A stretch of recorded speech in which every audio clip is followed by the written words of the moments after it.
Why do we get hiccups? Hiccups happen when the diaphragm, the muscle helping us breathe, suddenly contracts. This makes the vocal cords close quickly, causing the hic sound.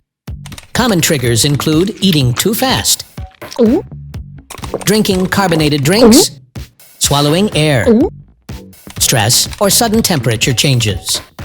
Hiccups usually go away on their own after a few minutes, but holding your breath, drinking water, or swallowing sugar can help stop them. In rare cases, persistent hiccups may be a sign of a medical issue.